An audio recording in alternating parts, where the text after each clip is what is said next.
This is my keyboard, and it has probably saved my career.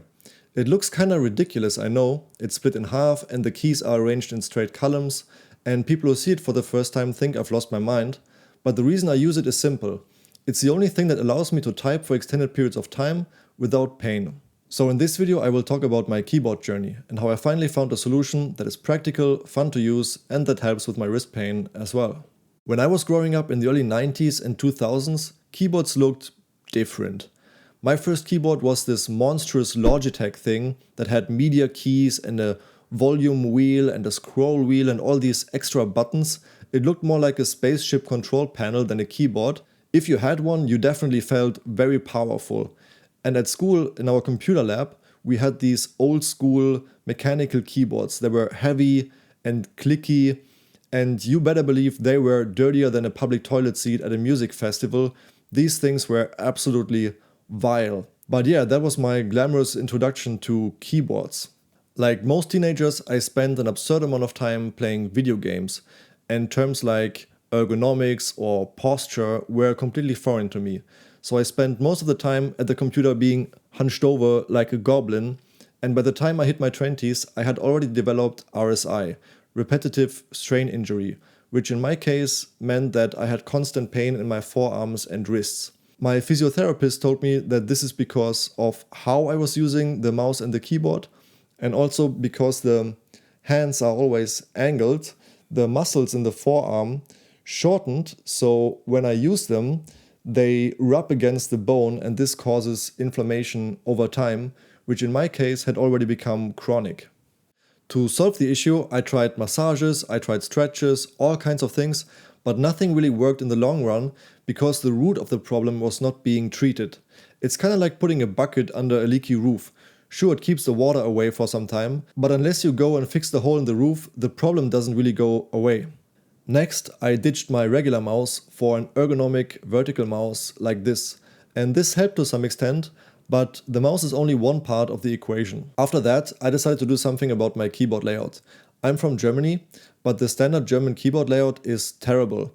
Characters that are frequently used, like the German Umlaute, or characters that are important for programming, like curly braces and braces, are uncomfortable to reach. So I thought that the US layout is much better when it comes to ergonomics for programming. Because of this, I got myself one of these very popular Logitech MX Keys keyboards with a US layout. And this is a great keyboard overall, great build quality, great feeling keys. The problem for me is that it has a lot of underutilized space on the right hand side. We have the numpad here and then the arrow keys separating the numpad from the home row. And this in effect means that every time I want to type something, my right hand needs to travel quite a long distance from the mouse to the home row before I can start typing, which is not great for ergonomics. At this point, I was basically in the market again for a smaller keyboard. And I had no big complaints about Logitech. I liked the build quality, I liked the connectivity features that you can pair a keyboard with 3 different machines, which is quite convenient. So I checked their website and I came across the MX Mechanical Mini. And oh boy, this opened Pandora's box and led me down the rabbit hole of mechanical keyboards. This gave me a nostalgia boost that threw me back to my earliest keyboard experiences, and you could even customize the switches for this keyboard. You could select a brown, a red, or I think the blue ones, depending on how clicky you want the keyboard to be, and I just had to have it. When this keyboard first arrived, it felt great. The keys felt great, build quality was good, connectivity is nice, the ergonomics were better because of the lack of the numpad, and my desk felt much cleaner because the keyboard was smaller. But over time, I noticed that while the ergonomics were improving, I still developed some wrist pain again. So there was still something missing. When I paid close attention to my posture, I realized that my hands were squished inward when typing and rotated outwards. And there were still a lot of unnatural movements that I was making and bringing my hands and fingers into very uncomfortable positions.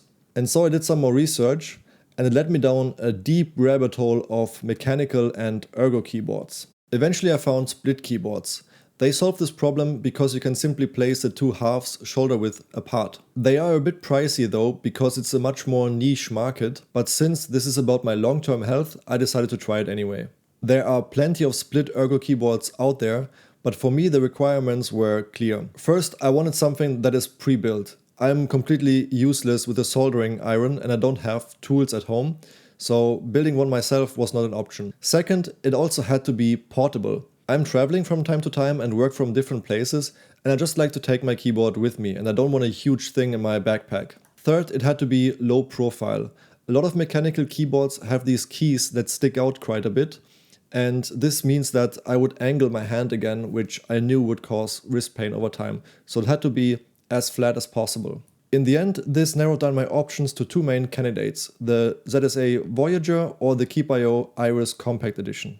I really like the design of the Voyager and the fact that it's a tiny bit slimmer than the Iris, but I wasn't sure if two thumb keys on either side are sufficient for me. Before I bought the keyboard, I spent a good amount of time drafting the layout that I want to implement on the keyboard in the end, and I just couldn't find a layout that checks all the boxes for me while only requiring two thumb keys.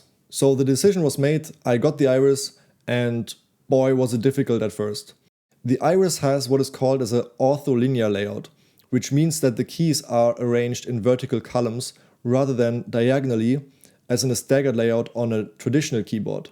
Supposedly this is much better for ergonomics, but it definitely takes some time to get used to it. Also, since it has less keys, for example the arrow keys are completely missing and it has less modifier keys, I spent a good amount of time tweaking the layout and reprogramming it a couple of times until I finally found a configuration that clicked for me. Once I was happy with the setup though and got used to it, it was a complete game changer for me. This just feels so much more comfortable and so much more natural to type on, and my pain is basically gone at this point. Now this is starting to sound a bit like an ad, but it's not a sponsored video.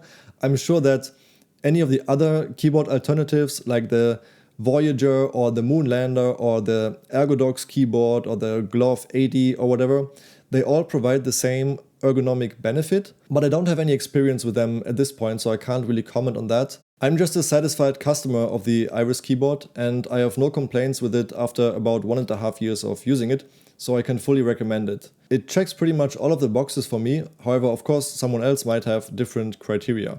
If you're interested in the exact keyboard that I have, I reached out to Keep.io for an affiliate link and I put it in the description box down below. So if you feel like supporting the channel and you decide to grab something from Keep.io through that link, I will get a small kickback at no extra cost to you. Honestly, if I stuck with regular keyboards, I'm not sure if I could have kept working in this field long term. My career depends on using a computer all day and pain was making it, well, painful. So finding an ergonomic split keyboard that works for me didn't just simply incrementally improve my setup. I think it literally saved my ability to work in this career long term.